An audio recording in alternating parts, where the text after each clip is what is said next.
ஜல்லிக்கட்டு விவகாரத்தில் தற்போது எதுவும் செய்ய இயலாது என்ற பிரதமரின் அறிவிப்பு குறித்து சென்னை மெரினாவில் போராடி வரும் இளைஞர்களின் எதிர்வினையை பார்க்கலாம். இது ஒரு முடிவாகாது. இது சரியான பதிலாக நாங்கள் கருதல. தமிழக அரசு முடிவெடுக்கணும்னு சொல்லியிருக்காங்க.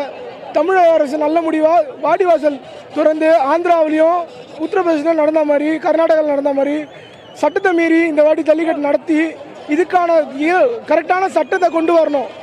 முதல்ல வாடிவாசல் திறக்கணும். அலங்காநல்லூரில் இருக்க எங்கள் சொந்தங்களுக்கு ஒரு நியாயம் கிடைக்கணும். அதுக்காக கூட்டின கூட்டம் தான் இது. அதனால அங்கே வாடிவாசல் திறந்து ஜல்லிக்கட்டு நடக்கிற வரைக்கும் நாங்கள் ஓய மாட்டோம். அவங்க என்ன சொன்னாங்கன்னா, இது ஸ்டேட் கவர்மெண்ட்டு அவங்க என்ன இது பண்ணுறாங்களோ அது நாங்கள் சப்போர்ட் பண்ணுறோம் அப்படின்னு இருக்காங்க. ஸ்டேட் கவர்மெண்ட் கிட்ட இருந்ததுன்னா அவங்க ஜல்லிக்கட்டு நடக்கிற அன்றைக்கே இதை எங்களுக்கு சப்போர்ட் பண்ணியிருப்பாங்க. ஆனால் ஸ்டேட் கவர்மெண்ட் கிட்ட எதுவுமே இல்லை. பேன் பண்ணது எல்லாமே சுப்ரீம் கோர்ட் தான். அவங்க இது வரைக்கும் எந்த ஒரு முடிவும் தெரிவிக்கல. இப்போ முடிவாக நாங்கள் என்ன சொல்கிறோன்னா, அலங்காநல்லூரில் இருக்க வாடிவாசலை திறந்தாதான் இந்த இடத்த விட்டு நாங்கள் காலி பண்ணுவோம்.